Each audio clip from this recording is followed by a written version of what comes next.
Donc bonjour et bienvenue à tous à ce tant attendu round interne de l'Université des sexes. Le jour est enfin venu de sélectionner notre représentant de L2 pour le concours d'excellence qui est Horace. Alors, qu'est-ce que c'est Horace? Horace est un concours de plaidoirie et que j'espère vous connaissez d'ores et déjà bien.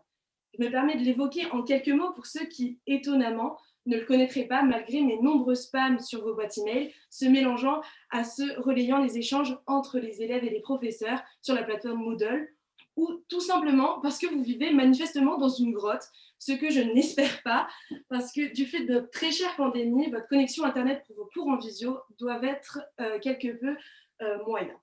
Alors, Horace, qu'est-ce que c'est? Horace, c'est un concours organisé par le Bureau des sexes de l'association du double diplôme Essex France, en partenariat avec AJQS, donc l'association des juristes Queen Marie Sorbonne, et qui est appuyé par l'aide prestigieuse des associations de l'association des juristes franco-britanniques.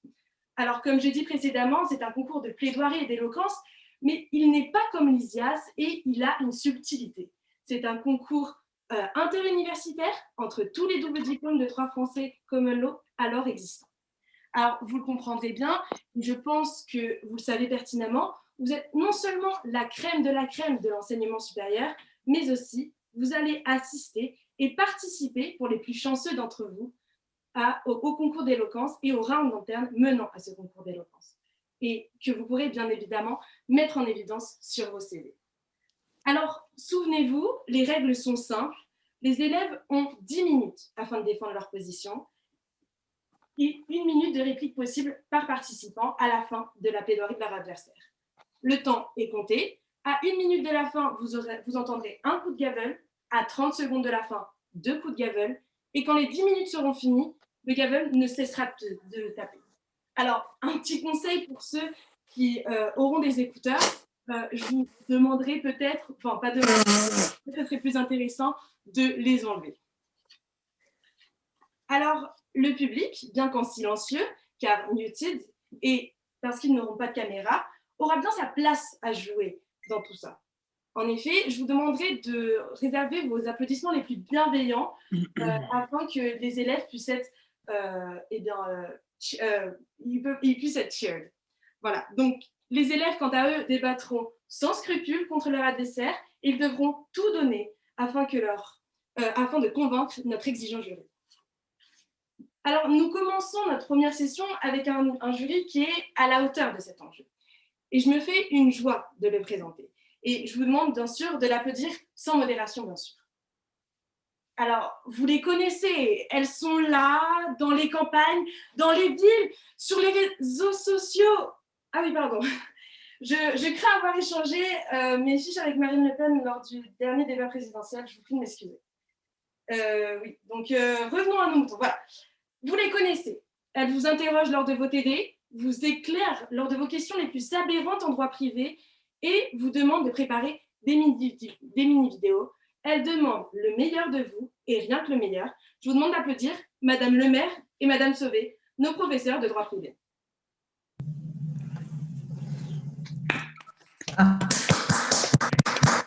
Merci Héloïse pour tout ça. Alors, pour compléter ce panel impressionnant, je me fais une joie d'accueillir une personne qui est extérieure à l'Université des sexes, mais qui a fait un parcours cousin d'une autre, le double diplôme de droit français common law de Kent avec l'Université de Rennes 1. Elle s'est exercée à l'art de la plaidoirie sur les bancs de l'école de formation du barreau de Paris. Et vous comprendrez donc qu'elle n'est pas comme nous autres mortels, elle n'est pas du tout comme nous autres mortels, excusez-moi. Je vous demande d'applaudir Maître Camilla Billon, avocate à la Cour chez CH Avocat, Camilla Billon Avocat. Merci. Alors maintenant, place aux joutes oratoires. Il me semble avoir tout dit, quoique, may the best win, et souvenez-vous, à la fin, il n'en restera plus qu'un, et la sentence est irrévocable. Alors, j'appelle à la barre, virtuelle bien évidemment, vous l'aurez compris, Madame Alice Leroy en demande et Monsieur Martin Poulard en défense. Madame Leroy, vous avez à présent la parole pendant 10 minutes afin de défendre les intérêts de Madame Louise Spatule. Madame la Présidente, Mesdames les membres du tribunal Estimés membres du double diplôme, cher public, qu'est-ce que l'art? Je ne vous pose pas ici une question philosophique, bien que vous me voyez tenter de vous demander de sortir une feuille et de disserter pendant les 4 prochaines heures sur une telle question. Non, non, je vous demande cela car c'est une question que Louise Patule, ma cliente, s'est posée pendant le confinement. Questionnement ayant abouti à une nouvelle passion, l'art. Ainsi, ma cliente est devenue une grande amatrice d'art. Lorsque nous étions tous la tête dans le frigo à prendre notre 5e repas de la journée à 11h30 seulement, elle pensait art, dormait art, respirait art. Si bien qu'en tombant sur l'œuvre du défendeur, la petite fille au ballon, elle n'eut soudain plus qu'une seule envie, l'acquérir. Car oui, monsieur Bonsky, quelle merveilleuse œuvre d'art nous avez-vous pondue là? Alors pour certaines personnes du public n'étant pas familières avec cette affaire, peut-être pouffez-vous vous esclaffant de mon erreur, vous moquant de l'avocate inculte qui a malencontreusement écorché le nom du grand Banksy. Eh bien, sachez que non, non, je ne me suis pas trompée. C'est bien l'exemplaire numéro 8 de monsieur Bonsky que ma cliente s'est procuré. Une merveilleuse reproduction de la murale bien connue du mystérieux artiste Banksy, la petite fille au ballon. Mais laissez-moi vous remettre en situation. Madame Spatule, lors d'une énième journée de confinement, n'était non pas en train de jouer en sous-vêtements à la Wii pour occuper sa journée, mais plutôt en train de se balader sur le bon coin à la recherche d'œuvres d'art pour décorer son salon. C'est alors qu'elle tombe sur une toile représentant la fameuse petite fille au ballon, peinture murale de street art connue à seulement 1200 €. Alors, pour vous donner un ordre d'idée, en 2018, une toile reproduction de cette même murale avait été vendue aux enchères pour plus d'1 million d'euros. Pour tous les sceptiques qui, se trouvant face à un miro, ne trouvent rien de mieux que de dire « donne-moi un pinceau, je te fais la même pour 10 €», laissez-moi vous donner un autre exemple. Imaginez-vous, vous baladez sur un site et tombez sur la PS5 à 20 € seulement. C'est une aubaine, je pense qu'on peut s'en accorder. Ma cliente examine l'offre. Une reproduction sur toile de la murale, numérotée et signée par l'artiste. Alors, face à une telle affaire, ma cliente partage la grande nouvelle à son partenaire Jean, qui, lui-même un peu sceptique, entreprend quelques vérifications. Alors certes, Google Images est un prof d'art plastique de collège, mais il va également jusqu'à appeler le vendeur. Sage décision, ce dernier confirme que ce tableau est bien une reproduction de la petite fille au ballon. Mais lorsque la question tombe, le téléphone coupe. Coïncidence? Je ne crois pas. Complot? Peut-être pas.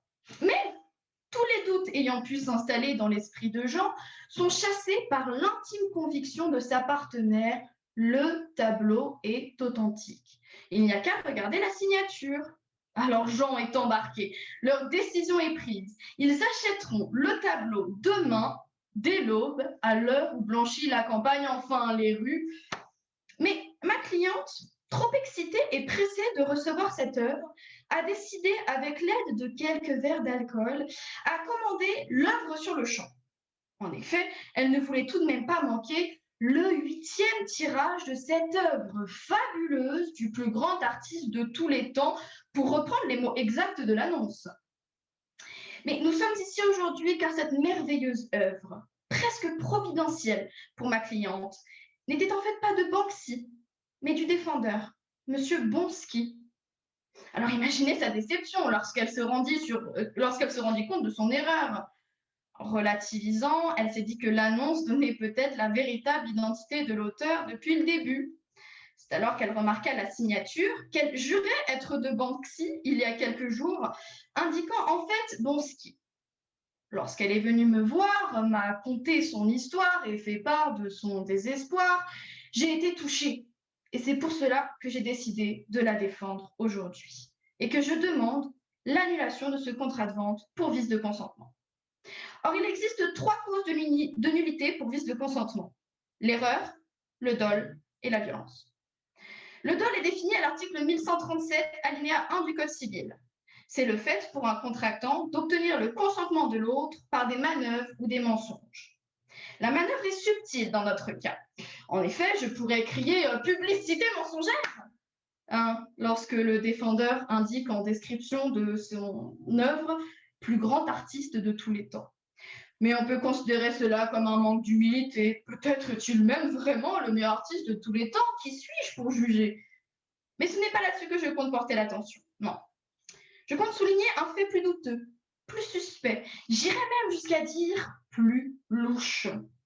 Ma cliente, après avoir reçu la commande et étant pleinement de bonne foi, a souhaité vérifier s'il n'était pas mentionné quelque part la véritable identité de l'auteur de cette toile. Elle remarque alors les mots suivants: modifié il y a 3 jours, soit le jour exact non seulement de l'appel passé au défendeur, mais également le jour de l'achat, et que la signature ne lit plus Banksy, mais Bonsky. Alors, comme mon confrère, je pense, ne manquera pas de le faire remarquer, ma cliente était sous l'emprise de l'alcool lors de l'achat. Mais lorsque ma cliente a découvert l'œuvre, elle avait l'esprit clair et elle aurait pu jurer que la signature indiquait Banksy. Ainsi, je ne peux qu'imaginer que M. Bonsky avait appris l'intérêt du couple, s'est rendu sur la plateforme et a modifié la photo de la signature indiquant initialement Banksy pour sa signature Bonsky. Mais peut-être est-ce là mon manque de foi en l'humanité qui parle. Et je me contenterai de dire que la mauvaise foi de M. Bonsky repose sur le fait qu'ayant reçu l'appel et connaissant par conséquent l'intérêt de ma cliente, celui-ci aurait pu se permettre de passer un coup de fil pour notifier la modification et en donner le contenu. Je suis par conséquent persuadée que le consentement de ma cliente a bien été obtenu par la manœuvre. Pour moi, c'est indéniable.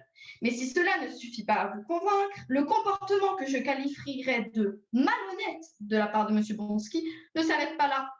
En effet, dans un alinéa de cet article 1137 du Code civil, on découvre que constitue également un dol la dissimulation intentionnelle par l'un des contractants d'une information dont il sait le caractère déterminant pour l'autre partie. Or, quoi de plus évident comme silence qu'une ligne téléphonique qui coupe? Alors, je sais, il est tout à fait plausible que la ligne ait réellement été coupée. Mais quelles sont les chances pour que la question qui aurait indéniablement changé la vie de ma cliente sur l'achat du tableau soit restée sans réponse? Et cela par un pur hasard? Car oui, ici, il est évident que ma cliente n'aurait pas contracté si elle avait su que le tableau n'était pas de Banksy, ou tout de moins pas à ce prix ni à ces conditions. L'identité de l'auteur était par conséquent un caractère déterminant ici. Mais le silence ne s'arrête pas là. En effet, dans un arrêt rendu le 6 novembre 1970, la troisième chambre civile de la Cour de cassation estime que la réticence dolosive était par elle-même constitutive d'un dol et sanctionnable comme tel. La jurisprudence va encore plus loin et dit qu'il y a dol lorsque le co-contractant n'a pas suffisamment attiré l'attention de l'autre sur des éléments d'ordre juridique pourtant susceptibles d'être reconnus par tous. Or, ne rions-nous pas toujours lorsque nous rencontrons un boulanger du nom de M. Pain ou un professeur de musique nommé M. Bach? Mais M. Bonsky, qui reprend une œuvre de l'auteur Banksy, sans faire attention à souligner dans l'annonce et attirer l'attention de tous sur la possible confusion entre les deux, c'est, il me semble, un peu fort de café. Par conséquent, il me semble évident que le comportement de M. Bonsky est constitutif d'un dol. En effet, il a, à mes yeux, fait l'usage tant de manœuvres que de dissimulation pour obtenir le consentement de ma cliente. J'invite alors votre tribunal à prononcer la nullité de ce contrat de vente pour dol sur le fondement de l'article 1137 du Code civil. Je demande également la condamnation de M. Bonsky au versement de dommages et intérêts. Ainsi, je suis persuadée que mon confrère va vous dépeindre le défendeur comme un homme honnête et humble. Mais on n'y prend pas si facilement. Car oui, M. Bonsky, vous qui avez voulu nous tromper en remplaçant des ans par des on, sachez-le, mon bon, il existe un dicton, une citation, une expression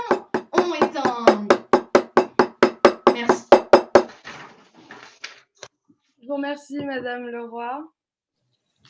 J'appelle maintenant à la barre Monsieur Poulard. Donc, Madame, Messieurs les jurés, je souhaite tout d'abord vous remercier pour avoir pris sur votre temps afin de mener à bien cet exercice de rhétorique.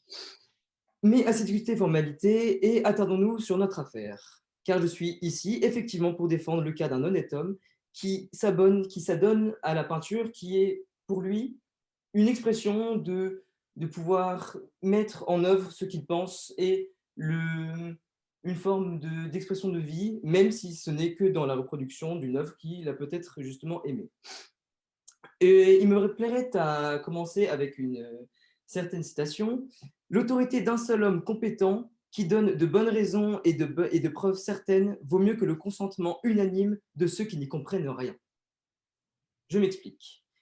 Il est vrai que justement la cliente de ma bien-aimée consoeur, justement, s'est adonnée à une soudaine passion à l'art, qui est quelque chose finalement que beaucoup de gens pensent connaître, mais n'y connaissent rien. Et en voici exactement la preuve dans cette affaire. En effet, elle dit et pense être justement connaisseuse en se basant sur de simples quiz et de simples revues ou de simples formes de peut-être pardonnez-moi le nom, mais une forme peut-être de pornographie intellectuelle sur le sujet. En effet, le marché de l'art est quelque chose qui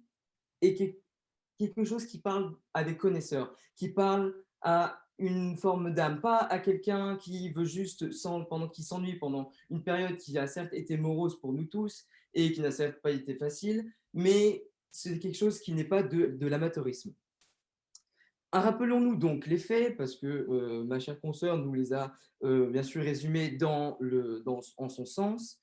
Donc, monsieur et madame Spatule, se disant passionnés, et madame connaisseuse en art, ont été intéressés par l'acquisition d'une œuvre étant une peinture en édition limitée réalisée par mon client et vendue pour la somme de 1 200 € sur un site de vente d'occasion français, une situation quoi de plus normale, vous en conviendrez.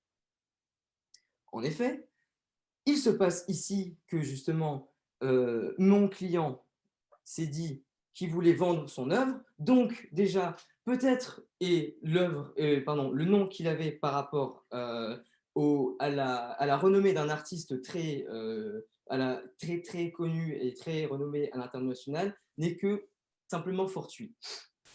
En effet, et justement, on pourra en avoir la preuve juste par les faits. S'il voulait simplement vouloir essayer de réaliser quelconque manœuvre dolosive, je pense qu'il aurait été plus malin d'augmenter le prix, parce que pour moi, le prix de 1 200 € n'est en aucun cas un prix déraisonnable par rapport à cette œuvre. Ainsi, c'est une affaire qui, pour le moins, n'est simplement plus qu'expéditive, dans le sens où elle ne se base que sur un seul, et voire peut-être même deux fondements juridiques, qui est en effet d'une part celui de l'aléa et ainsi que de l'erreur inexcusable. Le premier est celui de l'aléa. En effet, par le fait de passer par une plateforme Internet, par le fait aussi, et justement dans les faits, que votre cliente a fait des vérifications d'usage et a pendant plus de 3 jours essayé de réfléchir sur l'authenticité de cette œuvre, montre par la définition simple de ces faits que son consentement n'a point été vicié. En effet, si son consentement avait été vicié, et vous ne mentionnerez pas de dire peut-être que la prise d'alcool, et justement c'est vous qui l'avez dit, la prise d'alcool a été faite juste après le fait qu'elle est achetée, et justement avant s'était posé ces questions sur cette authenticité de l'œuvre. Et justement, ce qui est assez intéressant sur ce sujet, c'est que donc votre cliente ainsi que son mari ont appelé mon client, qui a répondu, et donc justement donné une preuve d'honnêteté de sa part, je suis désolé. Ensuite, on appelé un soi-disant professionnel de l'art étant un professeur d'art plastique, soit, mais il y a ici un effort de reconnaissance et une méfiance vis-à-vis de l'authenticité de l'œuvre qui est tout à fait louable pour des gens peut-être qui veulent se dire connaisseurs, certes, mais montre en effet une certaine prise de conscience de la chose. Et donc, par de ce fait, même si votre cliente l'a acheté pendant certes un moment de faiblesse qui en aucun cas ne peut être juridiquement fondé sur ce cas, parce que c'est la prise d'alcool et en aucun cas, et justement, nous avons vu nombre de cas de plateformes qui ont créé des études sur le sujet en disant que justement, nombre de leurs clients avaient acheté des éléments sur leur plateforme et étaient une grosse part de leur chiffre d'affaires. Vous en conviendrez qu'il n'y a eu aucune poursuite judiciaire dans ce cas, ou alors elle n'était que moindre. Ainsi, dans ce cas-là, nous pouvons voir que dans ce même exemple, cela conforte encore plus l'honnêteté de mon client et notamment le fait que ce n'est simplement qu'une maladresse malheureuse de la part de votre cliente qui est juste passée par un site d'occasion, pour ne pas le citer, Le Bon Coin, et qui peut laisser place à certains doutes vis-à-vis de l'authenticité des œuvres ou des éléments contractuels qui peuvent être vendus dessus. Ensuite, de plus, nous pouvons aussi, bien sûr, nous aventurer sur le terrain de l'erreur inexcusable, en effet, car ce n'est ni plus ni moins qu'une erreur grossière qui a été commise par vos clients. En effet, le domaine de l'art, comme je l'ai dit plus tôt, n'est quelque chose qui ne peut pas être pris à la légère et quelque chose qui est justement très, très compliqué à prendre en œuvre et nécessite, je pense, plus de connaissances. Donc, pour en finir ensuite pour rebondir sur ce que je voulais dire avant, il s'avère que la ressemblance fortuite entre mon client, le nom de mon client, monsieur, et je me permets de vous corriger, non pas Bonski, mais Bonksi, et celle d'un auteur, d'un artiste notamment renommé, monsieur Banksy, n'est que fortuite. Alors peut-être que nous pouvons parler de contrefaçon ou d'imitation. Je pense que ce n'est simplement quelque chose de puéril et qui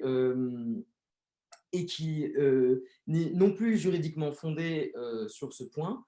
Et justement, n'est peut-être aussi que quelque chose, comme vous l'avez dit, d'amusant pour lui, et s'est dit qu'il allait s'amuser à se faire une reproduction en simplement créant une collection qui serait signée de son propre chef. Et justement, d'où le fait que je peux rebondir encore sur l'erreur inexcusable de votre client, qui est qu'elle ne s'est pas empêchée justement de se tromper sur une simple erreur de nom et justement ne s'est pas posé plus de questions. Et donc, ainsi pour finir, il s'avère en plus, pour corroborer ce que je dis, il s'avère que l'auteur en question, M. Banksy, a justement eu des problèmes vis-à-vis de son anonymat. En effet, car cet anonymat ne lui permettait finalement que la perte de ses œuvres a fortiori, car ces œuvres-là, justement, ne pouvaient être... Il n'avait, excusez-moi, je perds mes mots, mais il n'avait que...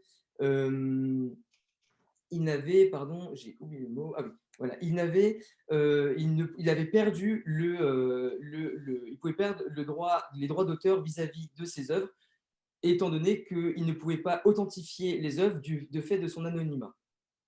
Ce qui corrobore encore plus la thèse que mon client n'a fait simplement que ses œuvres sur le simple fait peut-être d'une passion à l'art, et justement passion qui, elle, est bien fondée, puisque vu que votre cliente s'est émerveillée devant le talent de mon client, montre que lui, pour le coup, est peut-être un meilleur connaisseur en art que le nôtre.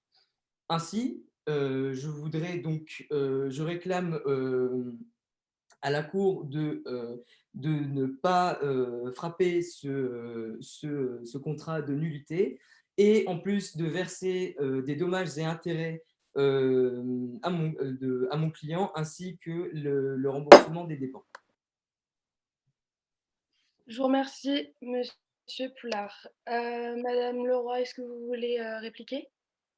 Oui, je veux bien.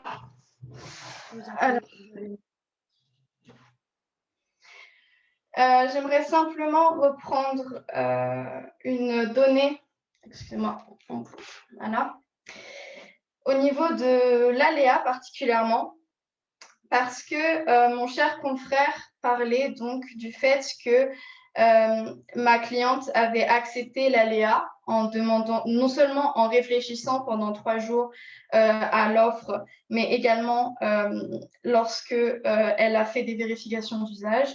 J'estime non seulement qu'il n'y avait pas eu 3 jours de réflexion dans les faits, au contraire, il est bien précisé qu'elle avait fait le soir même l'achat et que les 3 jours correspondaient à la livraison, mais également que les vérifications d'usage provenaient du partenaire qui n'était pas mon client, mais je suis actuellement là pour Madame Spatule, et qui, elle, n'avait aucune méfiance, était convaincue, persuadée de l'authenticité de l'œuvre, c'est-à-dire du fait qu'elle était de Monsieur Banksy.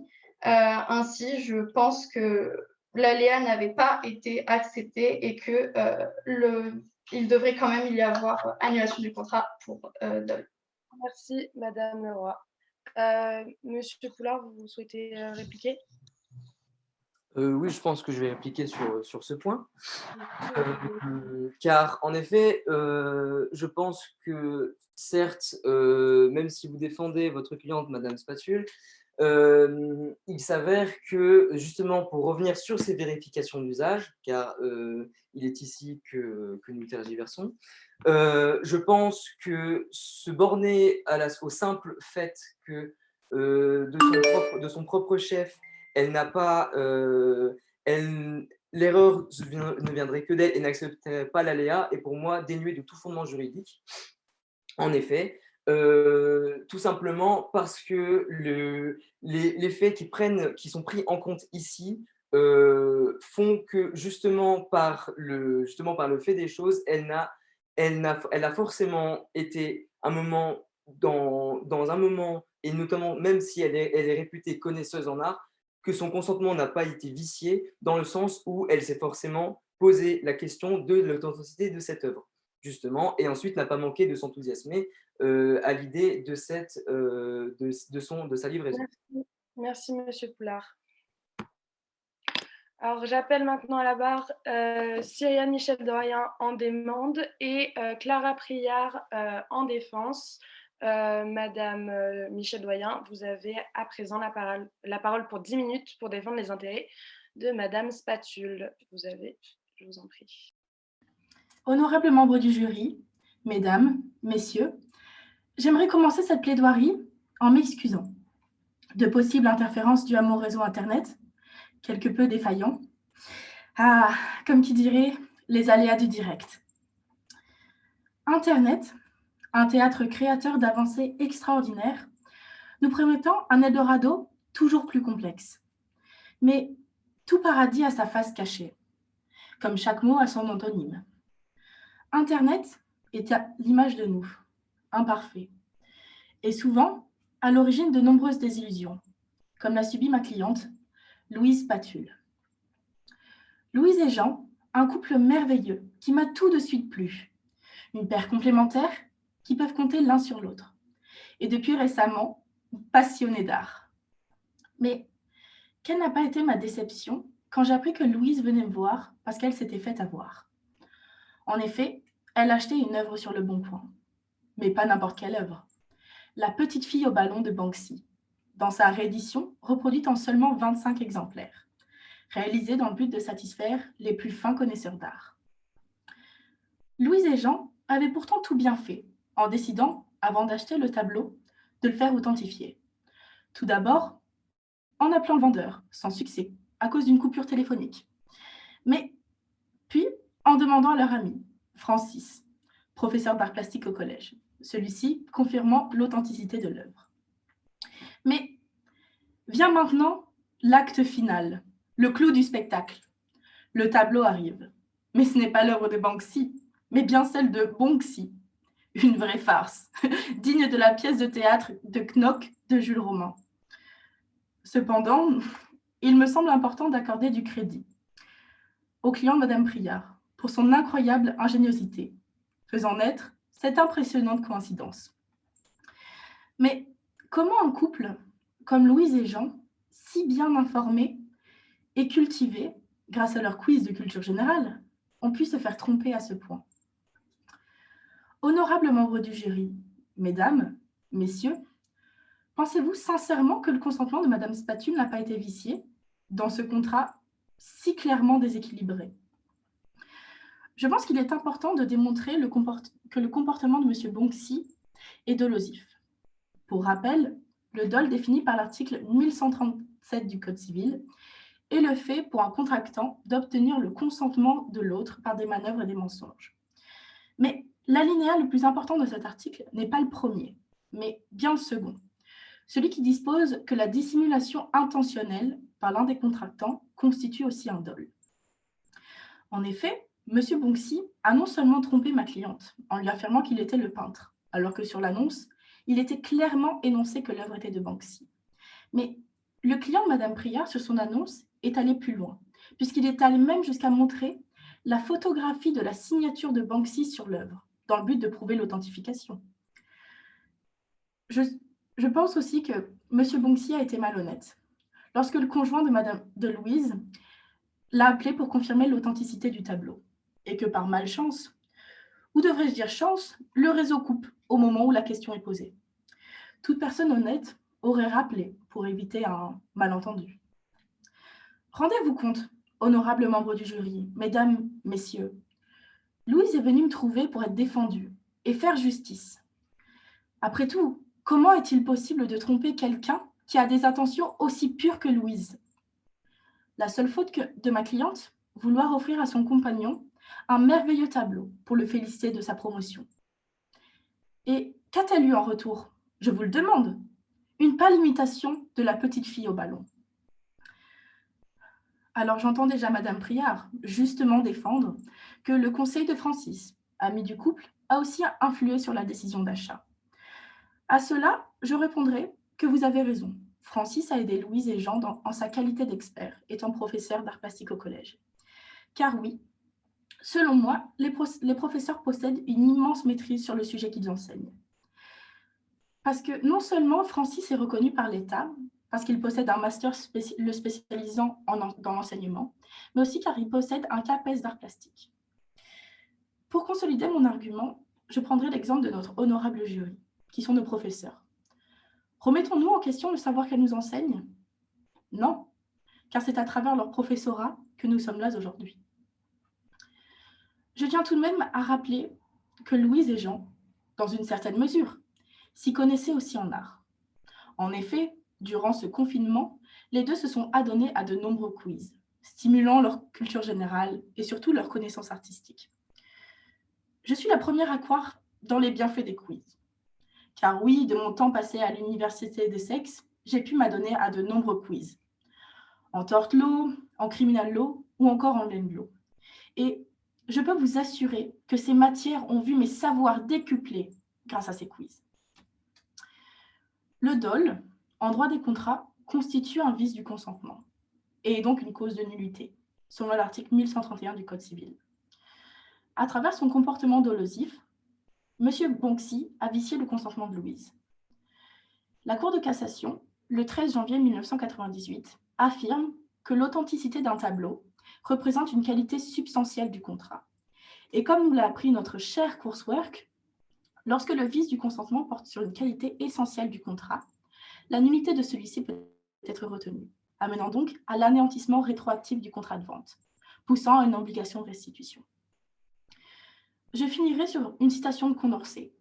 Il n'y a pas de liberté pour l'ignorant. Ici, dans cette affaire, M. Bonksi, en maintenant Louise dans l'obscurité, lui a forcé la main.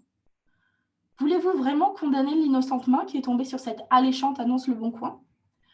Ou souhaitez-vous condamner l'auteur de cette annonce et de ce dommage subi par Louise, une victime des charlatans d'Internet? J'invite ainsi votre tribunal à prononcer la nullité de ce contrat, sur le fondement de l'article 1131 du Code civil. Je demande également la somme de 2 000 € en vertu de l'article 700 du Code de procédure civile, ainsi que la condamnation de la partie adverse aux entiers frais et dépens. Merci. Je vous remercie, Madame Michel Doyen. Madame Priard, si vous pouvez procéder pour la défense.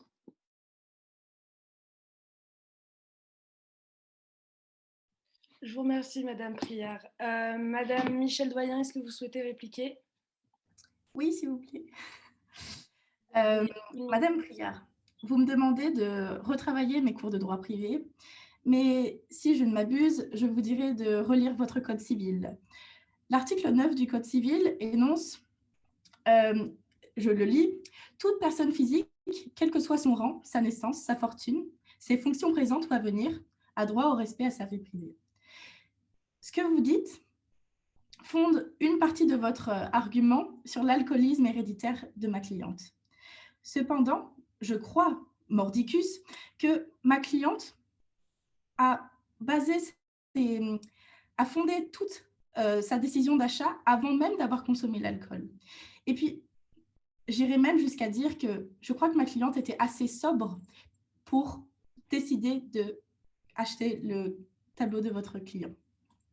Vous me dites de réviser mes cours de droit.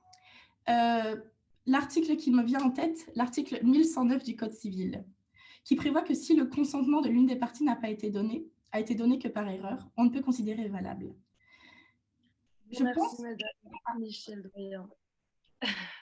Madame Priard, est-ce que vous souhaitez répliquer?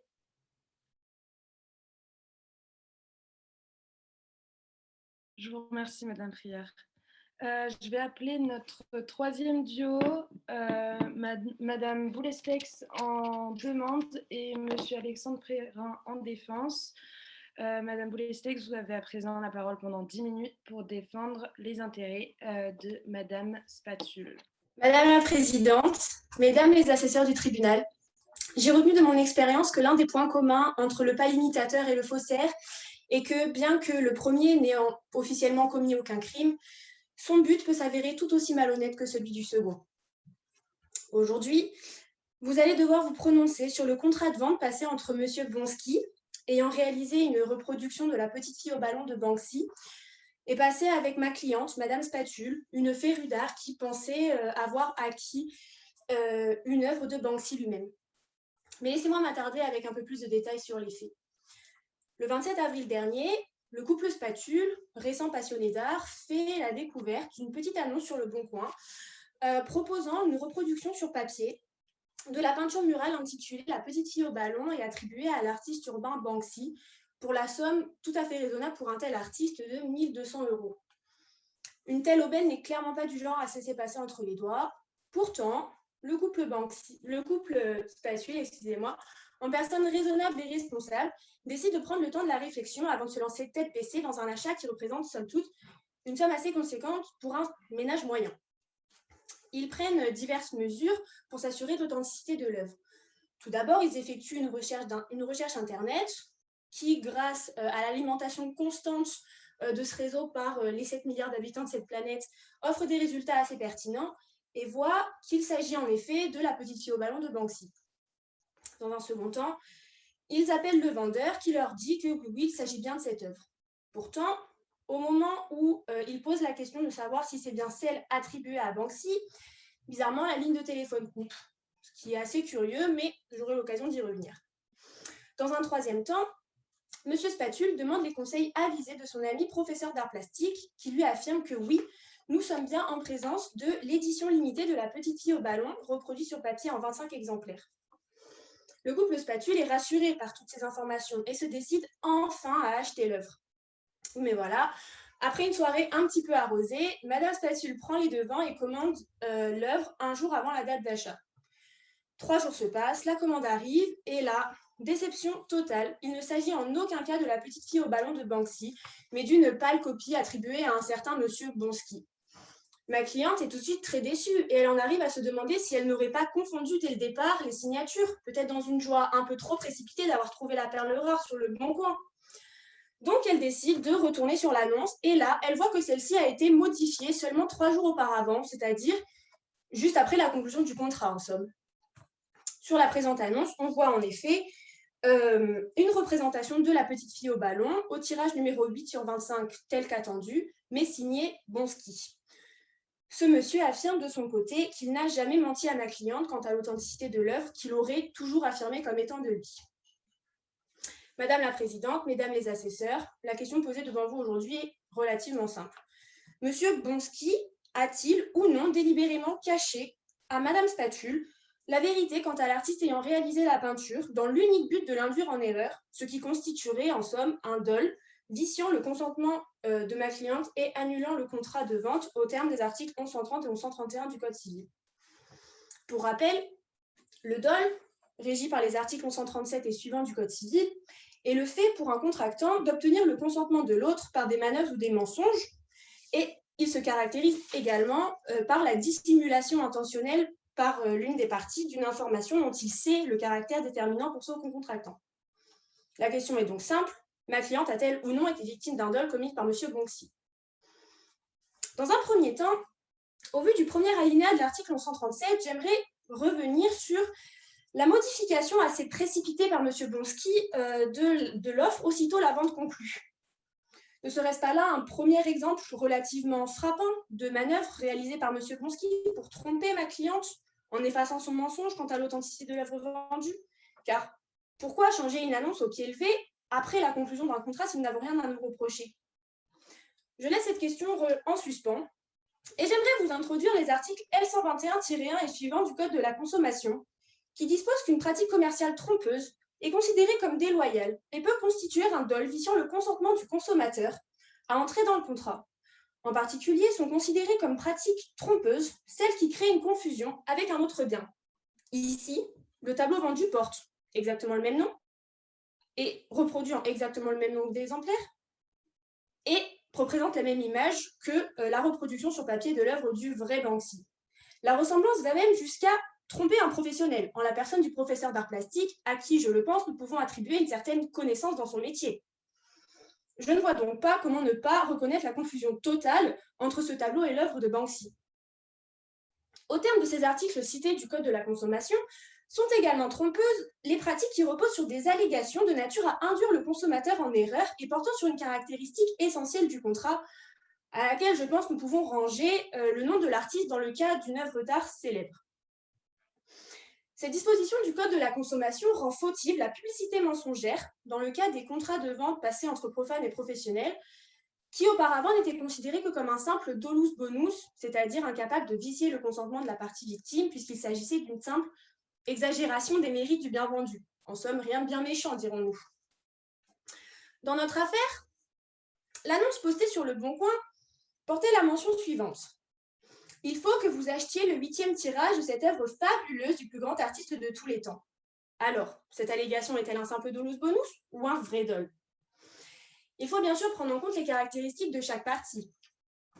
M. Bonxy est un artiste professionnel qui, bien que peu connu, doit très certainement relativement bien gagner sa vie en vendant de simples imitations à pareil prix. Je pense qu'il peut donc être considéré comme professionnel en la matière. Ma cliente, bien qu'elle enchaîne avec fierté les bonnes réponses dans la section art du quiz de culture générale, ne peut à mon sens pas être reconnue comme professionnelle pour cette simple raison. J'ai moi-même quelques connaissances en matière d'histoire, ce qui ne veut pas dire que j'irai prendre la place d'un historien au moment d'évaluer l'authenticité d'un objet trouvé sur un site de fouille, par exemple. Je reste profane en la matière et repose toute ma confiance sur les connaissances de vrais professionnels, ce qu'a fait ma cliente en faisant confiance à M. Bonxy quant à l'authenticité du bien qu'il vendait. Par ce déséquilibre des savoirs, je pense que M. Bonxy a donc profité de ma cliente en l'appâtant avec une publicité mensongère dont il savait qu'elle saurait faire mouche auprès d'une amatrice d'art qui s'était renseignée sur l'existence d'une telle reproduction papier de la vraie petite fille au ballon de Banksy. Il a donc, à mon sens, commis un dol au sens de l'article 1137 alinéa 1er du Code civil. Par ailleurs, certains éléments de l'affaire font également apparaître une réticence dolosive à l'égard de ma cliente au terme de l'article 1137 alinéa 2 du Code civil. Nous savons que dans certains contrats, l'un des co-contractants a une obligation précontractuelle d'information envers son co-contractant.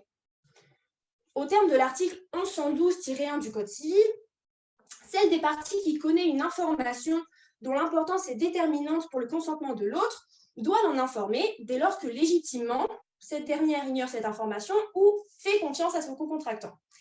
Évidemment, les informations en lien direct avec l'objet du contrat sont considérées comme déterminantes. Ici, nous sommes dans un contrat de vente d'œuvres d'art. Il est donc clair que le nom de l'artiste ayant réalisé cette peinture est en lien direct avec l'objet du contrat et que ma cliente n'aurait jamais contracté si elle avait su que l'œuvre était de M. Bonxy et non de Banksy.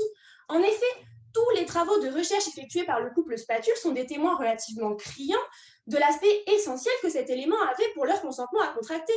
Monsieur Bonsky était lui-même au courant de cela puisqu'ils l'ont contacté dans le but de savoir la vérité.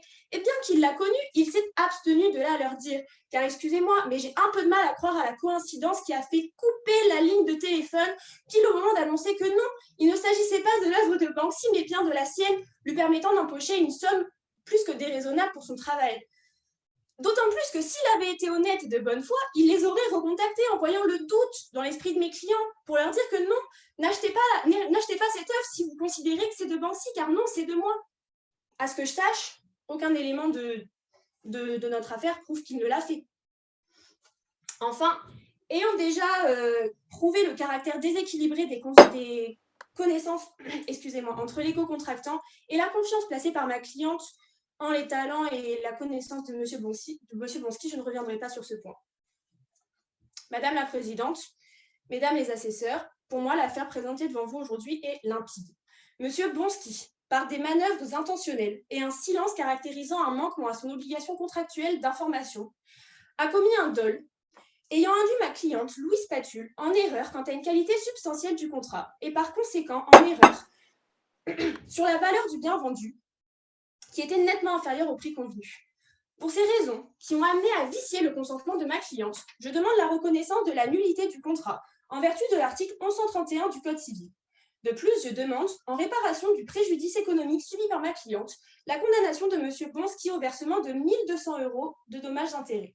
Enfin, je demande la somme de 1 000 € en vertu de l'article 700 du Code de procédure civile, ainsi que la condamnation de M. Bonsky aux entiers frais et dépens.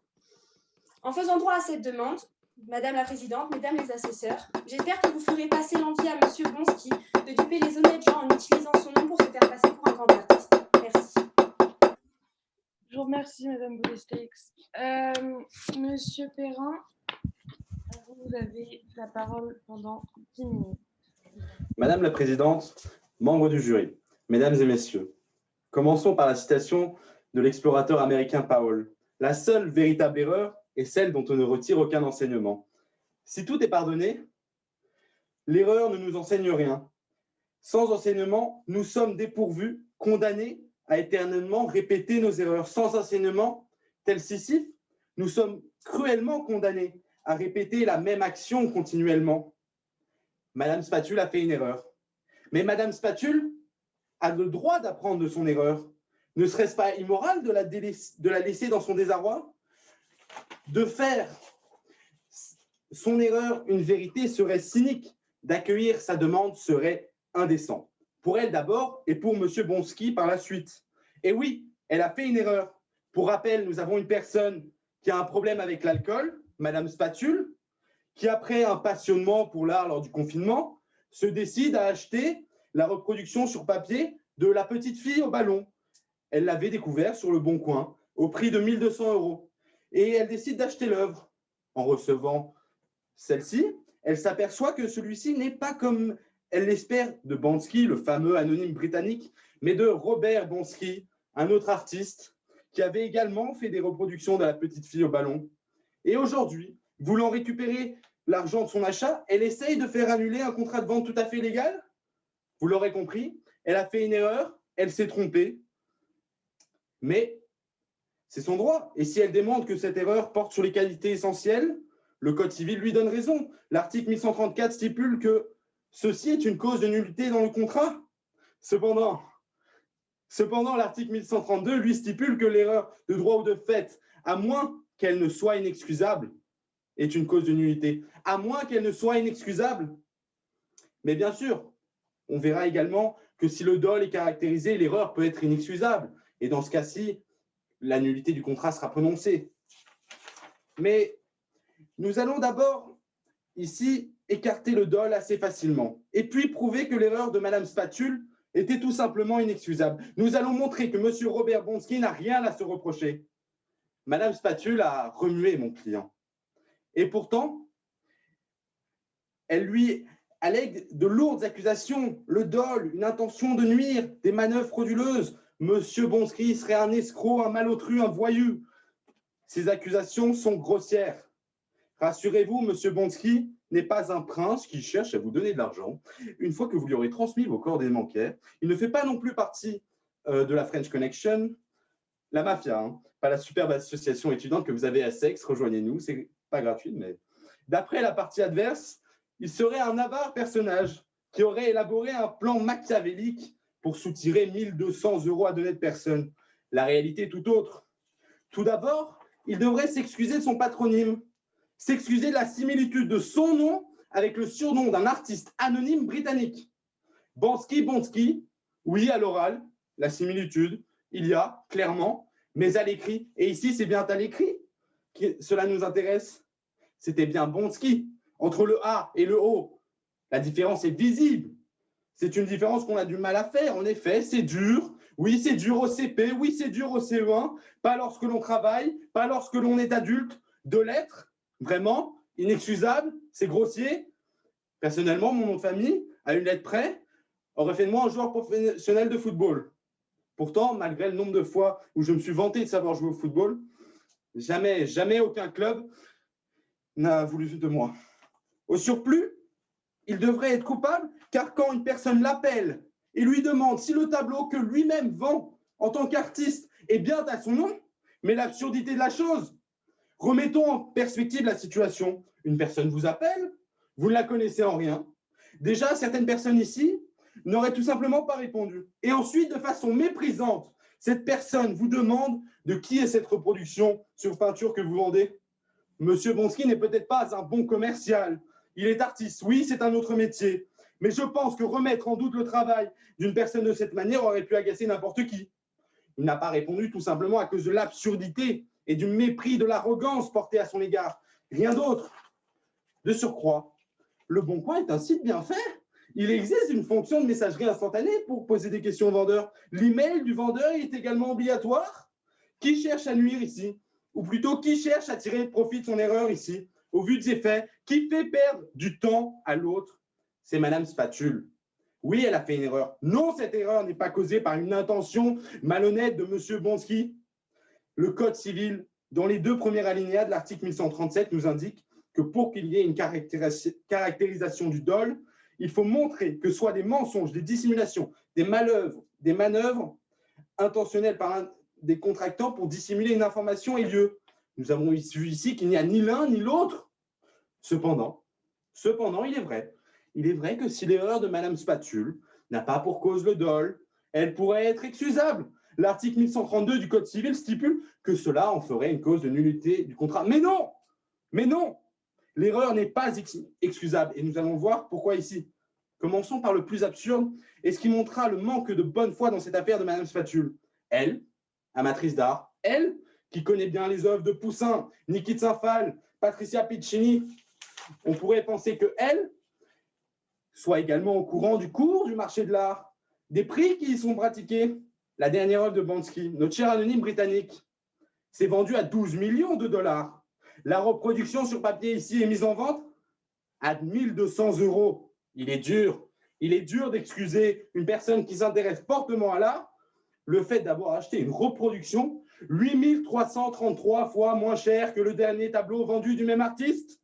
Il est dur de penser que cela soit une erreur excusable.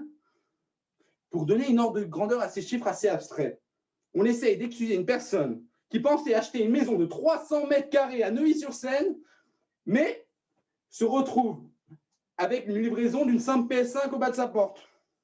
Mais ce n'est pas une erreur banale. Ce n'est pas la personne ne s'est pas juste trompée, c'est insensé. La faute est grossière. L'erreur est inexcusable, mais d'autres éléments le prouvent et c'est accablant. En outre, le couple Spatule a reçu de la part de quelqu'un qui a fait des études d'art, de l'aide pour effectuer l'achat et pour authentifier l'œuvre. Francis, professeur d'art plastique, leur dit que les reproductions sur papier de cette œuvre de Bonsky, qui ont toutes été vendues, que l'œuvre qu'ils essayent d'acheter ici a certainement déjà été vendue. On leur dit donc que l'œuvre qu'ils essayent d'acheter est probablement déjà vendue. Toute personne raisonnable ou avec un minimum de bon sens aurait eu tout de même un peu plus de doute après cette affirmation. Mais Madame Spatule, non. Madame Spatule, en écoutant cet appel à la prudence, a décidé quoi? A décidé d'acheter l'œuvre, alors même qu'elle aurait dû avoir, à minima, un peu plus de doute quant au fait que cela soit bien une œuvre de Bonsky, l'anonyme. Ils auraient même pu envoyer un email avant de décider une œuvre qui vaut 1 mois de salaire pour certains. Mais non, non, ils décident d'acheter. C'est grotesque et l'erreur est inexcusable. Je tiens à rappeler la décision du 13 septembre 2005 rendue par la 3e chambre civile de la Cour de cassation qui nous indique que la jurisprudence a toujours refusé d'annuler un contrat lorsque l'erreur est inexcusable.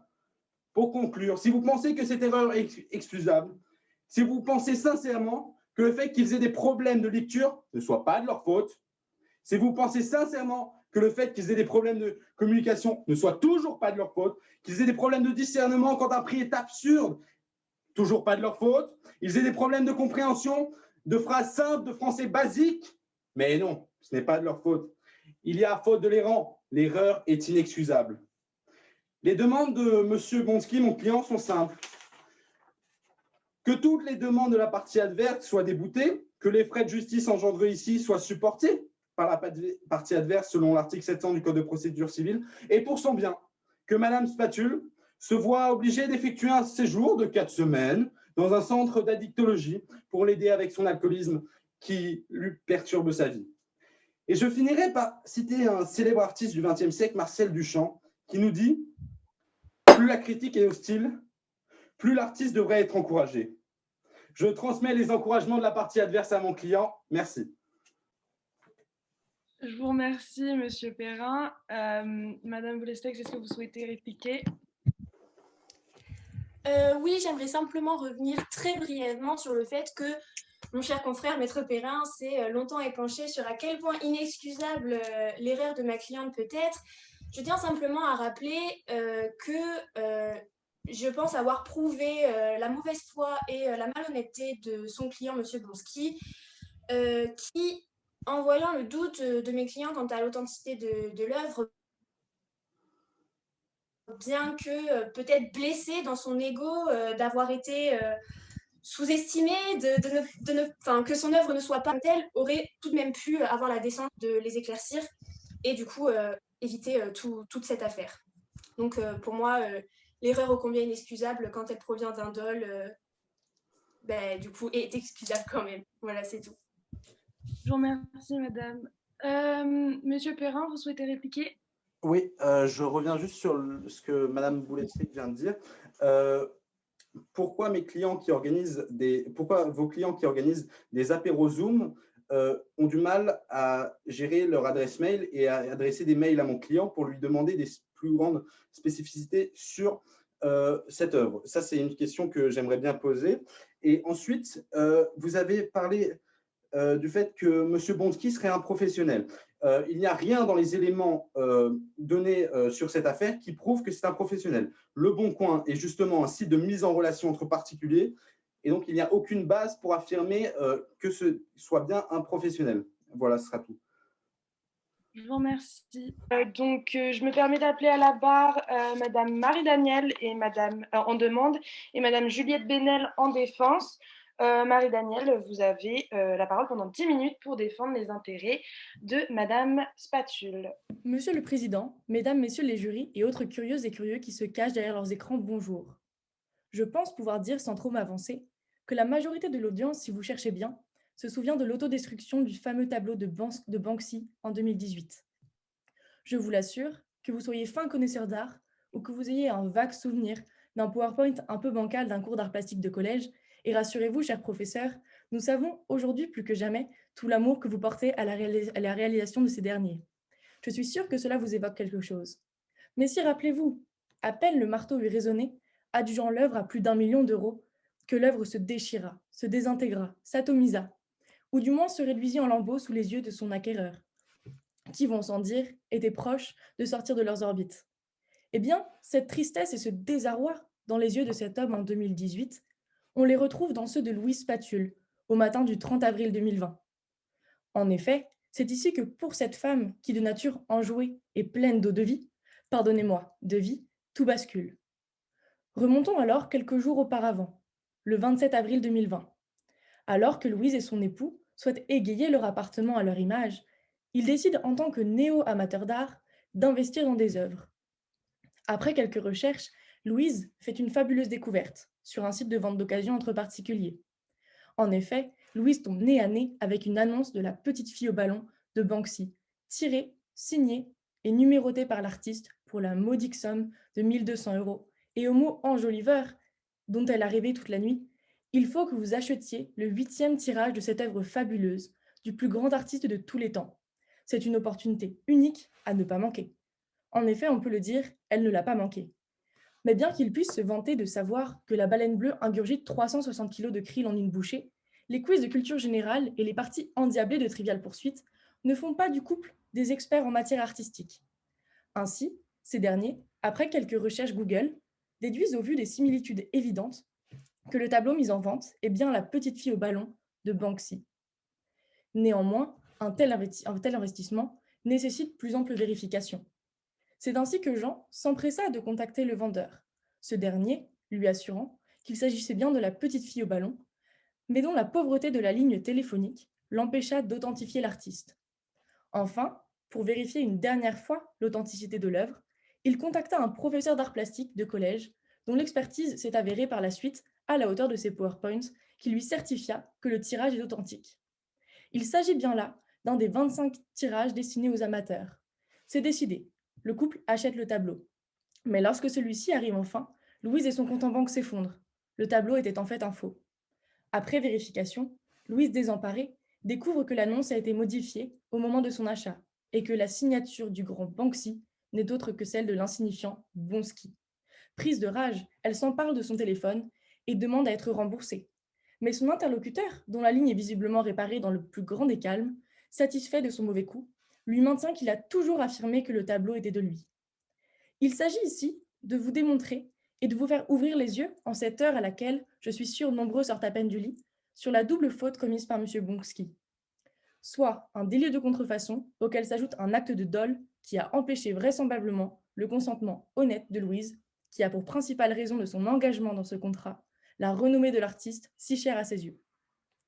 L'article L122-4 du Code de la propriété intellectuelle définit la contrefaçon de manière générale comme étant toute représentation ou reproduction intégrale ou partielle faite sans le consentement de l'auteur, où c'est ayant droit ou ayant cause est illicite, la reproduction par un art ou un procédé quelconque. La reprise d'éléments caractéristiques, représentatifs de l'empreinte de l'auteur, lui donnant son caractère original, constituerait donc un acte de contrefaçon. De plus, l'article L122-1 du même code dispose que la contrefaçon d'une œuvre d'art résulte d'une atteinte aux droits patrimoniaux titulaires d'un monopole pour la reproduction et la représentation de son œuvre. Ainsi, toute reproduction réalisée sans le consentement de l'artiste constitue une contrefaçon. De manière résumée, à la façon dont votre grand-mère vous apprendrait à faire des crêpes, pour préparer une bonne contrefaçon qui vous rapportera le beurre et l'argent du beurre, il vous faut un joli petit nom bien frais, une envie de rouler un innocent dans la farine et une ressemblance quasi parfaite comme sortie d'un moule. Enfin, notons que la 3e chambre du tribunal de grande instance de Paris a jugé le 9 mars 2017 que lorsque le travail malhonnête est bien réalisé, les différences ne conjurent pas les ressemblances pour exclure la contrefaçon de l'œuvre dès lors qu'elle n'empêche pas de reconnaître et d'identifier l'œuvre originale.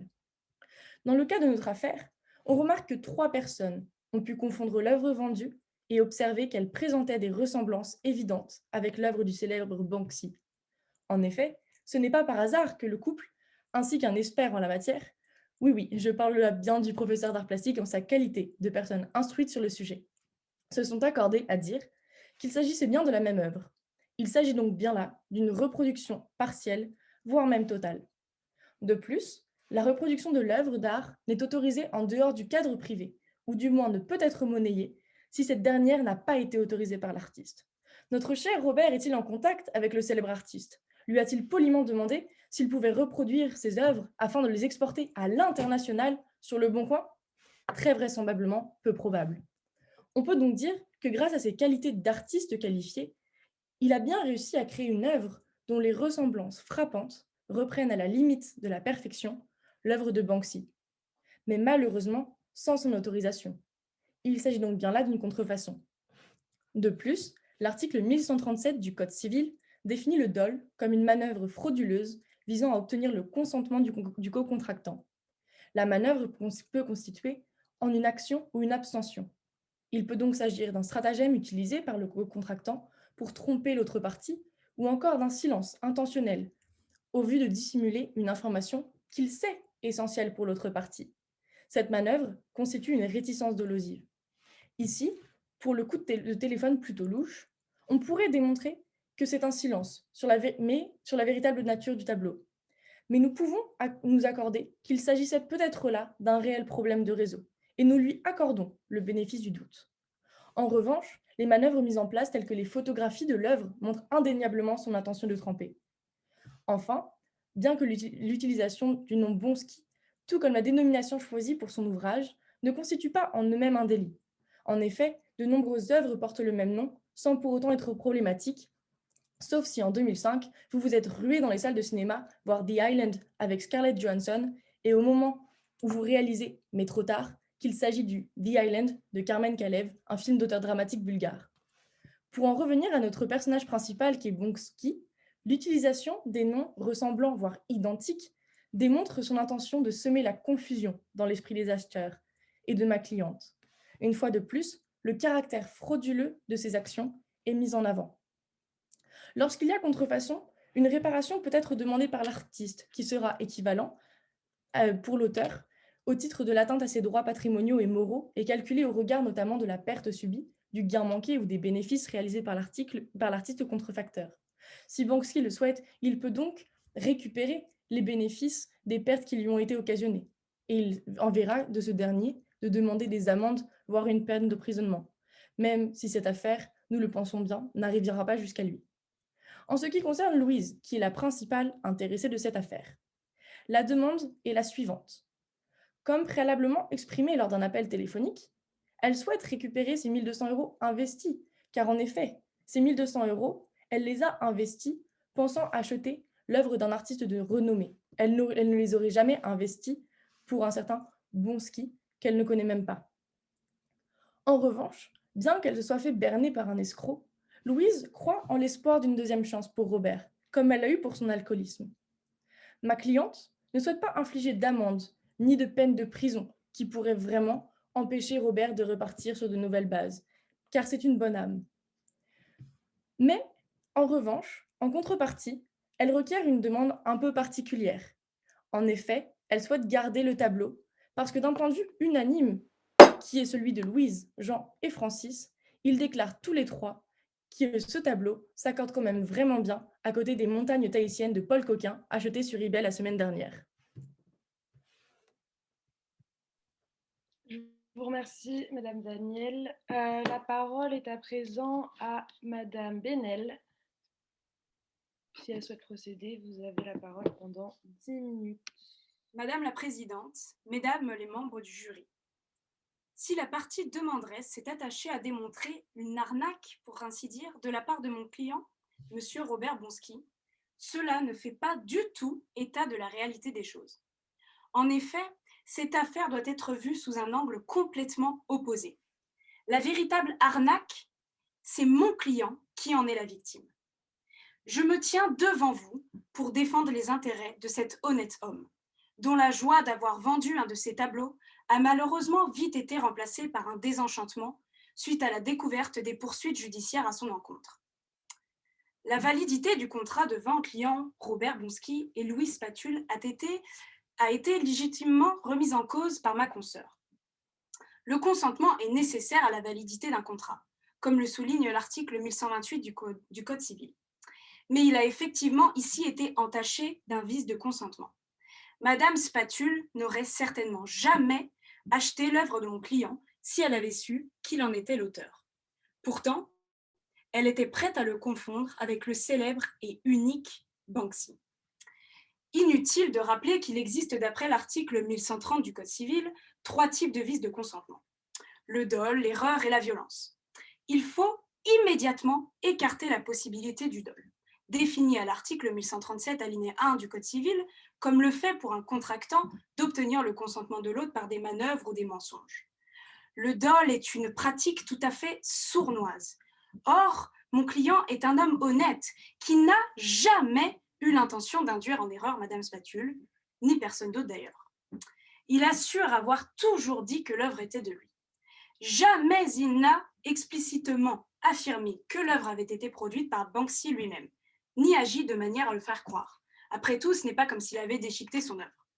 Je me vois alors obligée de constater que la partie demanderesse a échoué à prouver la volonté de mon client de faire croire que son œuvre était en fait celle de Banksy. En refusant de caractériser un dol, je n'exclus pas pour autant la possibilité d'un autre vice de consentement, car il est indéniable qu'il y en a eu un. Attardons-nous alors à présent sur l'erreur. Oui, il y a erreur sur l'identité de l'artiste. Madame Spatule a cru acheter une œuvre de Banksy, mais s'est retrouvée avec une œuvre de Bonsky. Bon, ce qui est sûr, c'est qu'elle s'est trompée. Mais de quoi se plaint-elle au juste? Considère-t-elle que le travail de reproduction de mon client ne vaudrait pas la modique somme de 1 200 €? Il faut croire qu'une lettre change tout. Mais je suis bien embêtée d'avouer que cela n'est pas totalement faux. Ainsi, le musée d'Orsay préférerait sans doute se séparer de l'incomplet Déjeuner sur l'herbe de Monet plutôt que du merveilleux Déjeuner sur l'herbe de Manet. L'article 1132 du Code civil précise que l'erreur de droit ou de fait, à moins qu'elle ne soit inexcusable, est une cause de nullité du contrat lorsqu'elle porte sur les qualités essentielles de la prestation due ou sur celle du co-contractant. Il y a eu une erreur déterminante du consentement de Madame Spatule sur l'identité de l'artiste. Mais trêve d'informations futiles, ce n'est pas cela qui fait débat. Venons-en à ce qui doit particulièrement nous intéresser aujourd'hui. L'erreur de Madame Spatule est-elle excusable? C'est cela qui est fondamental pour déterminer si le contrat de vente doit être annulé ou non. Permettez-moi de souligner que la jurisprudence reconnaît une erreur inexcusable lorsque l'acquéreur d'une œuvre d'art a fait preuve d'une trop grande négligence. C'est le cas d'un arrêt de la Chambre commerciale de la Cour de cassation du 15 décembre 1992. Tout le monde connaît Banksy. Banksy est à l'art urbain ce que Mozart est à la musique classique. Tout le monde connaît la petite fille au ballon. Du moins, toute personne s'intéressant un minimum à l'art, comme Madame Spatule semble d'ailleurs s'en vanter. La petite fille au ballon, peinture au pochoir apparue pour la première fois en 2002 sur un pont à Londres. La petite fille au ballon, vendue 500 000 livres sterling sous le nom de Stealing Banksy en 2014. La petite fille au ballon, vendu 56 250 livres sterling dans son édition limitée de 150 exemplaires signée en 2015. La petite fille au ballon, adjugée à 860 000 livres sterling en 2018, et dont la valeur a même augmenté suite à sa fameuse autodestruction. La petite fille au ballon, vendue 1 200 € en 2020 dans son édition limitée de 25 exemplaires signés. Cette dernière information ne vous choque-t-elle pas? Un prix si dérisoire pour une œuvre authentique de Banksy? Qui aurait sincèrement pu croire à une telle offre? Même Madame Spatule en a douté. Je cite ses propos. Elle n'est qu'à 1 200 €. Ce prix tout à fait impensable aurait dû mettre la puce à l'oreille de Madame Spatule, qui aurait en conséquence dû procéder aux recherches nécessaires. La négligence de Madame Spatule ne s'arrête pas là. Ne s'est-elle pas demandé pourquoi une œuvre de Banksy serait vendue sur Le Bon Coin? Je pourrais faire remarquer que Le Bon Coin est un site web de petites annonces. Je pourrais encore ajouter qu'il n'existe parmi les nombreuses catégories de classification des produits vendus, aucune qui ne se nomme art. Mais à quoi bon m'épuiser à prouver que Le Bon Coin n'est pas un site adéquat pour l'achat d'œuvres d'art, puisqu'à l'évidence, personne ici présent nous en doutait, même si Descartes, grand partisan du doute, n'en serait pas très enchanté. Pour vérifier l'authenticité de l'œuvre, le mari de Madame Spatule a tapé « La petite fille au ballon » dans Google Images. J'ai moi-même effectué cette recherche et j'ai été forcée de constater que plus de la moitié des images partagées par Google provenaient de sites internet vendant des reproductions de l'œuvre de Banksy, et ce pour seulement quelques dizaines d'euros parfois. Comment ne pas comprendre, à partir de ces observations, qu'un nombre incalculable de particuliers et d'entreprises se sont réappropriés l'œuvre originale de Banksy? D'autant plus qu'une œuvre d'art, selon la thèse d'Alain dans le système des beaux-arts, est unique. Madame Spatule n'a effectué aucune recherche approfondie sur l'authenticité de l'œuvre. Elle était persuadée qu'elle était de Banksy. Ses propos exacts étaient les suivants. C'est la vraie, c'est sûr. Elle n'a jamais remis en question l'authenticité de l'œuvre avant de la recevoir. Pourtant, elle se félicite d'avoir toujours tout bon au quiz de culture générale en catégorie art. Cette connaissance poussée, dirons-nous, de l'art est une raison de plus pour justifier une erreur grossière de sa part. Je pèse mes mots. Madame Spatule se convainc de l'authenticité de l'œuvre par la signature et la numérotation. Mais la signature n'a jamais été de Banksy. Je n'insisterai pas sur le fait que Madame Spatule est une alcoolique héréditaire, mais cela explique indéniablement pourquoi elle aurait pu mal lire le nom. Qu'est-ce qui nous prouve que Madame Spatule n'était pas sous l'influence de l'alcool lorsqu'elle a découvert l'annonce? Et si le rhum participe généralement au succès du célèbre pirate Jack Sparrow, on ne peut clairement pas en dire autant du champagne et du vin pour Madame Spatule. Elle a fait un achat compulsif sous l'emprise de l'alcool. Peut-être que si elle avait attendu le lendemain matin, elle se serait rendue compte qu'il s'agissait d'une œuvre de Bonsky et non pas de Banksy. Au surplus, le doute commence à s'emparer d'elle après avoir reçu l'œuvre. Elle craint avoir mal lu. La parole de Madame Spatule n'est définitivement pas fiable. En effet, comment croire une personne qui cache des bouteilles d'alcool pour ne pas révéler qu'elle retombe dans ses déboires d'alcoolique? On ne peut pas raisonnablement faire reposer une faute négligente d'une alcoolique sur mon client. Finalement, tout pousse à conclure que Madame Spatule a été négligente. Ou alors c'est une imbécile, mais fâcheusement, la loi ne protège pas les imbéciles. La conclusion est simple, basique. Mon client, Robert Bonsky, n'a rien à se reprocher.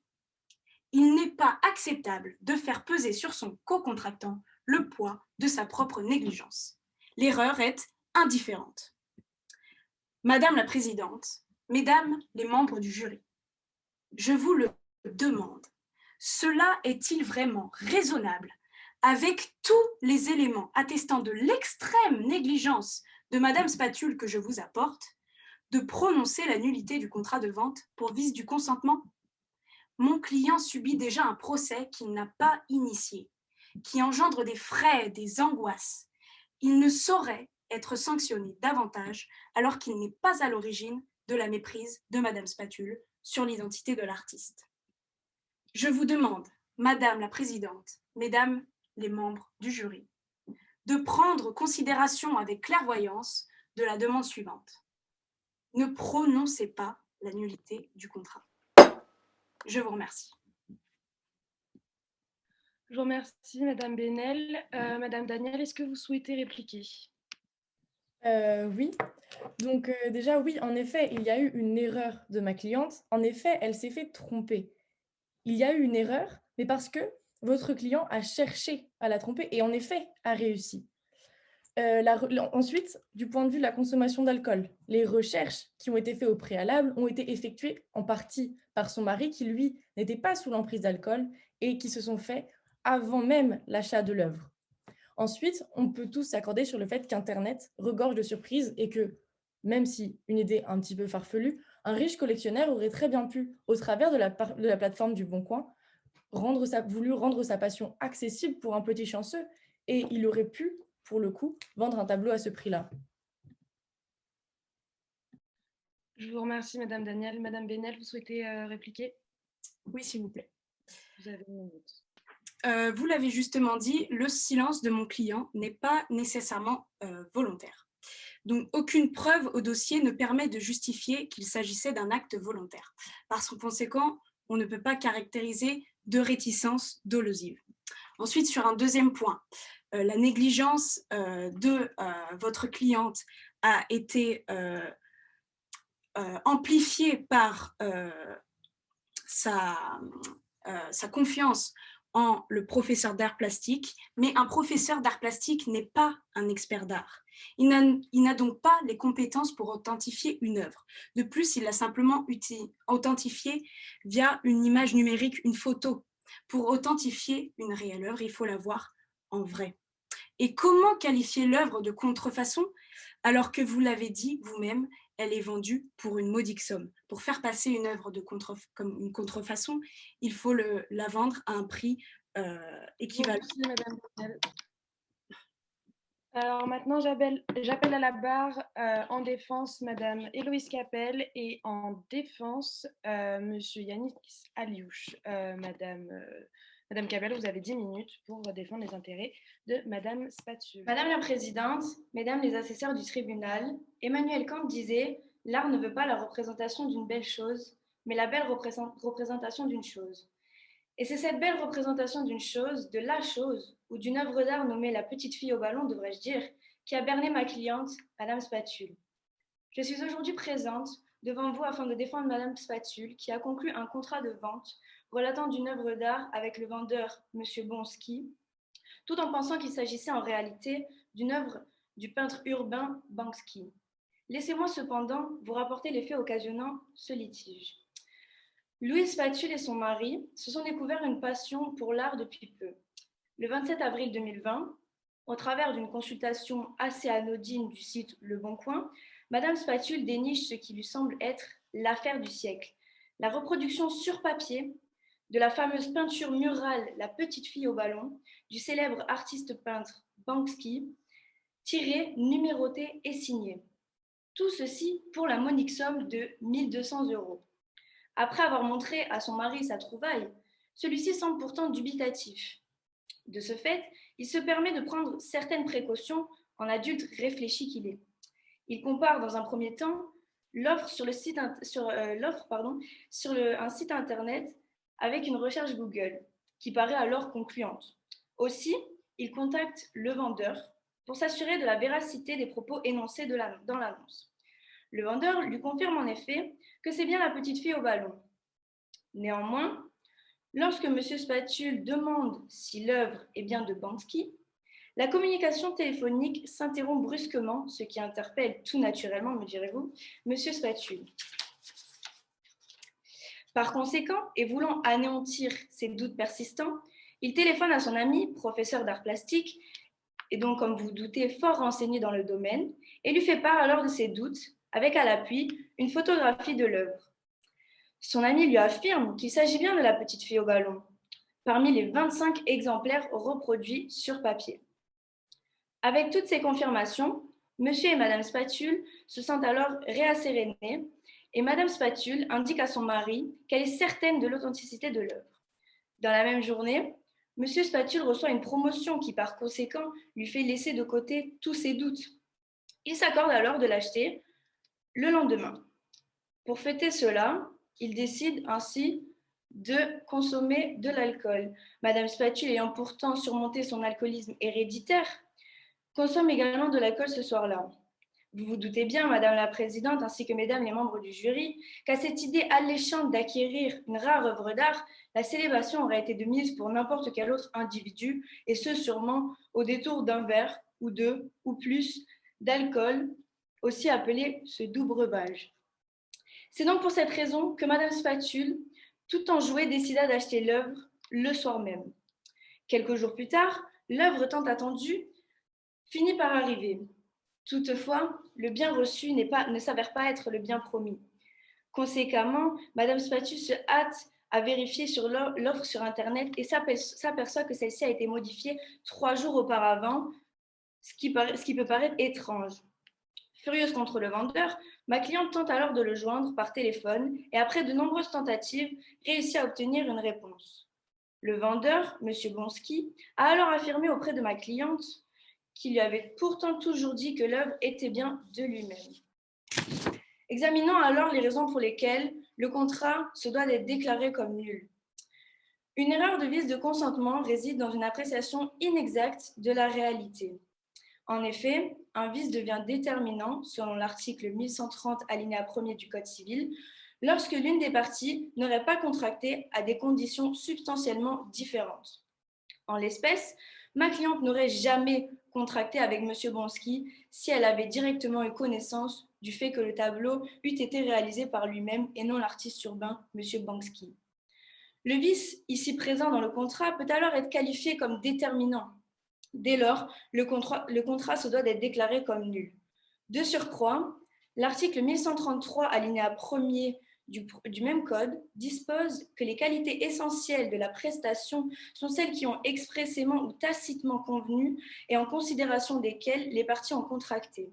Ici, Madame Spatule a contracté avec Monsieur Bonsky pour la simple et unique bonne raison que celui-ci prétendait mettre en vente un tableau appartenant à une collection rare d'un artiste très connu.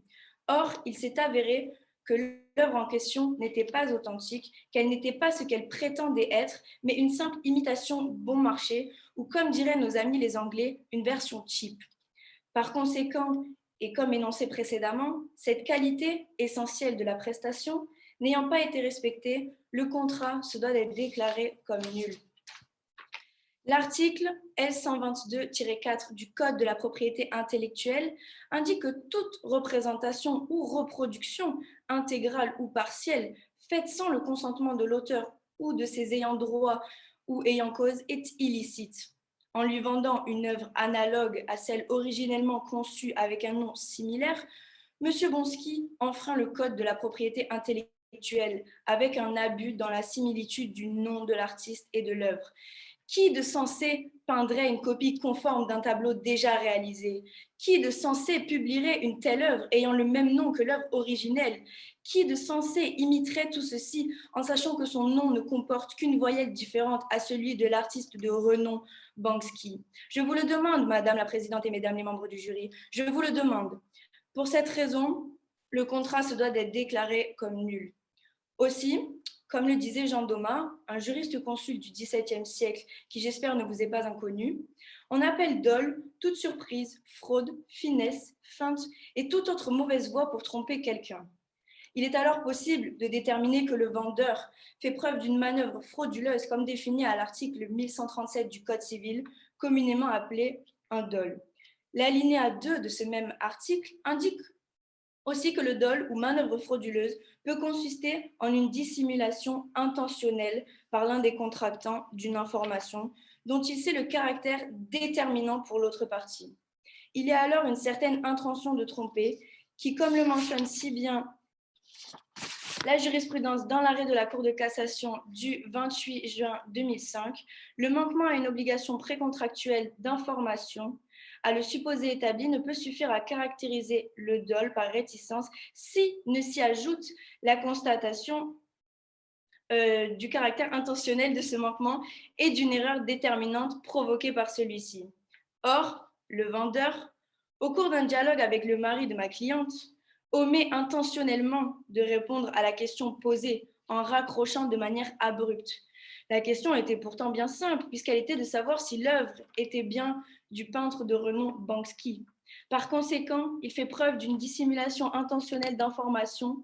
Ainsi, le contrat se doit d'être déclaré comme nul. Enfin, l'article 414-1 du Code civil dispose que pour faire un acte valable, il faut être sain d'esprit.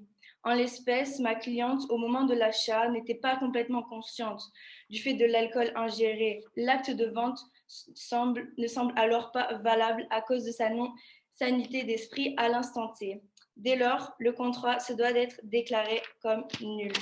C'est donc pour ces raisons, Madame la Présidente, Mesdames les membres du jury, que je vous demande de la nullité du contrat ainsi qu'à la partie adverse de payer l'intérêt des frais du procès au regard de l'article 700 du Code de procédure civile. Je vous remercie, Madame Capel. Monsieur Alouche. Madame la Présidente, Mesdames les assesseurs du tribunal, bonjour. Laissez-moi vous emmener à Paris, 1865, au Salon de Paris. Imaginez-vous dans le Louvre, entouré de murs couverts de peintures différentes des artistes. On voit des portraits, des paysages, des couleurs en général. Entendez-vous les voix qui rebondissent sur les murs, remplis d'émerveillement? Bien. Dans la foule, on retrouve Édouard Manet, qui présente une nouvelle œuvre, Olympia, et il se montre fier. Il s'imagine reconnu, et il la voit, la médaille d'honneur qui lui sera présentée à l'issue de cette œuvre. Et là, on entend des bruits, d'exclamations, de surprise, d'admiration. Mais ce n'est pas pour lui.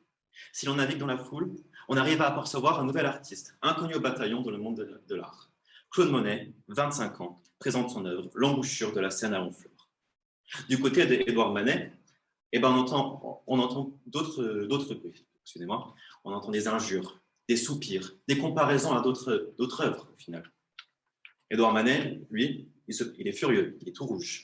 Comment un homme utilise la similarité des noms pour parvenir à la gloire? Quelle indignité! Mais regardez l'évolution de cette histoire. Au final, ces deux artistes que l'on aurait pu croire rancuniers, ennemis, se sont rapprochés au point de pouvoir s'appeler amis. Leurs œuvres sont tous les deux d'un style reconnaissable, l'impressionnisme. Les deux artistes ont apporté leur propre empreinte sur ce mouvement et sur l'histoire en général de l'art, mais sont tout de même distinguables les uns des autres. Madame la Présidente, Mesdames les assesseurs du tribunal, Monsieur Robert Banksy n'est pas un artiste d'une renommée comme Monet, ni comme Manet, ni encore comme Banksy. Monsieur Banksy n'est non plus pas un commissaire-priseur. Il est tout simplement un artiste à titre privé qui fait vivre les œuvres des artistes à ses manières. Si l'on retient tant de tableaux au final aujourd'hui, ne serait-ce que la Joconde par exemple, n'est-il pas grâce en grande partie en tout cas aux reproductions faites par les artistes comme Monsieur Banksy que l'on retrouve sur les murs dans les rues, les marchés ou encore dans vos propres salons? Banksy l'a dit lui-même, « Copyright is for losers ». Venir accuser notre cher Monsieur Banksy de contrefaçon irait contre l'idée même de Banksy. Mesdames, Messieurs, sur ce, je me permets de vous apporter mon premier argument. On ne peut pas parler de plagiat et plus généralement de contrefaçon en ce qui concerne l'œuvre de Monsieur Banksy. L'article L122.4 du Code de la propriété intellectuelle prévoit que toute représentation ou reproduction intégrale ou partielle faite sans le consentement de l'auteur ou de ses ayants droit ou ayants cause est illicite. Monsieur Banksy, ici, a signé à son nom, et non pas à celui de Banksy qu'il ne connaît pas, que vous ne connaissez pas, et d'ailleurs que personne ne connaît. Personne n'a pu attribuer d'identité à cette personne anonyme. Ainsi, il n'y a pas de droit d'auteur que l'on puisse attribuer. La vente de ce tableau s'avère donc permis. Alors, que dire de plus? Bien. La demandeuse accuse mon client d'avoir incité à une erreur par dol. Mais ce n'est pas si simple, mesdames, messieurs. Souvenez-vous de la fameuse affaire Verrou, où le vendeur et l'acheteur avaient connaissance du caractère douteux de l'origine du tableau concerné. La Cour de cassation avait reconnu que l'aléa avait été accepté et que donc on ne pouvait pas constater de vice de consentement. En l'espèce, la dernière nouvelle que mon client aurait pu avoir est l'effet que le demandeur était incertain sur l'origine du tableau. L'appel a coupé pour raison inconnue et qu'il n'y avait plus d'interaction entre les deux parties jusqu'au moment de l'achat. La Chambre commerciale de la Cour de cassation a précisé en 2005 le manquement d'obligation à une obligation précontractuelle d'information, à le supposé établi, ne peut suffire à caractériser le dol par réticence si ne s'y ajoute la constatation du caractère intentionnel de ce manquement et d'une erreur déterminante provoquée par celui-ci. En d'autres termes, il faut prouver une intention de tromper. Or, si vous regardez l'offre affichée sur le site, les informations correctes ont déjà été données. C'est une œuvre de Banksy, de M. Robert Banksy, et non pas de Banksy. Et puis même s'il y avait dol, l'article 1137 du Code civil dispose que le dol doit émaner de la partie contractante. En l'espèce, le couple ne s'est pas basé sur le silence de M. Banksy pour engager dans ce contrat, mais sur l'information d'un tiers, un professeur de l'art plastique qui pourrait être considéré donc expert dans ce domaine. Banksy n'est quand même pas un nom inconnu. De plus, Madame Spatule s'est en plus contentée de son savoir pour assurer son mari vis-à-vis de l'origine de ce tableau. Ce n'est donc pas les informations de M. Banksy, c'est donc pas sur les informations de M. Banksy que le couple s'est engagé sur ce contrat. Ainsi, on ne peut demander annulation du dol. Excusez-moi. Je voudrais maintenant ouvrir une petite parenthèse afin de vous apporter à réfléchir sur l'erreur en elle-même. Est-elle vraiment excusable? Acheter une œuvre sur le Bon Coin. Hein? Je vais emprunter une phrase que les Américains ils utilisent assez souvent. Le Bon Coin, I mean, come on. Bon, pour une œuvre en plus d'un artiste si connu, si réputé que Banksy. Bon, je n'en dirai rien de plus. Mais toujours sur la question d'erreur excusable. Rappelez-vous des enchères historiques de 2018, où la petite fille au ballon de Banksy a été vendue à plus d'1 million d'euros et que, suite à son autodestruction, la valeur ne s'est vue qu'accroître. 1 200 euros pour une copie officielle limitée d'une œuvre qui coûte originalement plus d'1 million d'euros. Encore une fois, l'erreur paraît inexcusable, non? Bon, ensuite, le demandeur nous a raconté son combat de bravoure avec l'alcool. Ce n'est que suite à la lecture de l'Assommoir d'Émile Zola que je ne peux tenter d'imaginer la difficulté du combat mené par Madame Spatule. Et encore, il demeure difficile d'approcher à la réalité qu'elle aurait vécue. Je ne remets donc pas en question son combat qui s'avère difficile et au contraire, je suis heureux d'entendre sa réussite à sortir de cette emprise de l'alcool. Cependant, ne me faites pas croire que c'est seulement à cette occasion, à l'occasion de cette soirée, que Mme Spatule aurait resombré dans ses déboires d'alcoolique. Mais admettons cette possibilité. L'article 414 du Code civil dispose « Pour faire un acte valable, il faut être sain d'esprit », permettant la nullité de contrat. Mais, si l'on continue à lire, il est précisé, et je cite, « C'est à ceux qui agissent en nullité pour cette cause de prouver l'existence d'un trouble mental au moment de l'acte. Ainsi, je vous demande, où est cette preuve ? Il n'y a pas eu de bouteille relevée pour montrer un abus de consommation d'alcool. On pourrait aller donc voir les témoins du Corona apéro, comme on l'a appelé, de témoigner de la consommation de Louise. Ont-ils assez bu pour être sous? Et surtout, en connaissant l'histoire de leur ami, n'aurait-il pas relevé une inquiétude sur l'état de leur ami si elle était réellement sous? Encore une fois, rien n'indique une autre consommation d'alcool, et donc rien n'indique une atteinte à son état d'esprit. Sur ce point, le contrat reste valable. Et si ce n'est pas assez pour vous, la décision d'acheter ce tableau semble avoir été faite avant cette soirée même. En effet, il y a eu la confirmation par le rassemblement par un professionnel, il y a eu par la culture de la femme. Ils avaient l'air assez décidés quand même avant cette soirée d'acheter ce tableau. Et de plus, le lendemain, elle s'est avérée très contente de ce tableau. Elle ne faisait qu'en parler, on le rappelle. Elle n'a pas eu de regret, zéro. Dire que l'alcool est ce qui a influencé son jugement s'avère faux. Finalement, mesdames, messieurs, je me dois de vous apporter une dernière remarque. À vrai dire, Mme Spatule aurait pu rendre le tableau et se faire rembourser. C'est en effet dans ses droits, à l'article L221-18 du Code de la consommation, qui accorde un délai de 14 jours lors d'un achat effectué en ligne, à compter du jour de la réception du bien par le consommateur ou un tiers. Et il y a la page web de Le Bon Coin qui confirme ce droit. Donc, c'était assez facile à trouver comme information. En l'espèce, il n'y a encore une fois pas de preuve de demande de rétraction de la part de Mme Spatule. Un formulaire de rétraction d'achat sur Internet a pourtant été mis en disposition gratuitement par la réglementation française. Il est donc facile à trouver. On est aujourd'hui le 11 décembre. Je ne vous le fais pas dire, les 15 jours se sont écoulés depuis bien longtemps. Madame la Présidente, Mesdames les assesseurs du tribunal, c'est sur ce que je vous remercie de bien vouloir faire droit à mes demandes, d'exempter mon client des demandes faites par Mme Spatule et que Mme Spatule rembourse les frais de procédure que mon client, M. Robert Gonski, a dû souffrir. Ce n'est qu'un simple artiste, au final, qui ne fait que vivre l'art de Banksy à sa manière et qui permet son art à résister face au risque de l'oubli dans le temps. Merci. Je vous remercie, Monsieur Aliouche. Madame Capel, est-ce que vous souhaitez répliquer? Oui, s'il vous plaît. Vous avez 1 minute. Vous dites que votre client a signé son œuvre. Or, comment expliquez-vous que l'offre a été modifiée quelque peu après que l'achat ait été effectué par ma cliente, que la signature ait été modifiée également, puisque ma cliente témoigne du fait qu'elle a bien vu et lu sur le site Le Bon Coin que la signature était de Banksy, et non de Monsieur Bonsky, qui est votre client. Ensuite, vous critiquez l'alcool héréditaire de ma cliente. Vous parlez de preuves. Cependant, sachez que l'alcool héréditaire est réel. C'est quelque chose qui existe et il n'y a pas forcément besoin de preuves physiques pour démontrer cela. D'autant plus que l'achat a été fait en toute connaissance de cause, n'a pas été fait en toute connaissance de cause, puisque ma cliente pensait acheter un tableau d'un certain artiste et s'est retrouvée avec un tableau d'un autre artiste. Je vous remercie, Madame Capel.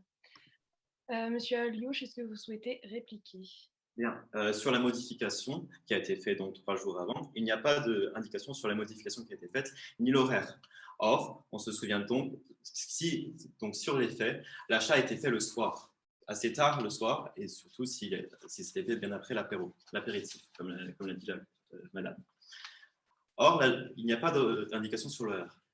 Comment pouvez-vous croire que il y a eu toute la journée, excusez-moi, il y a eu toute la journée qui s'est passée auparavant. Ça aurait pu être fait à n'importe quel moment de la journée.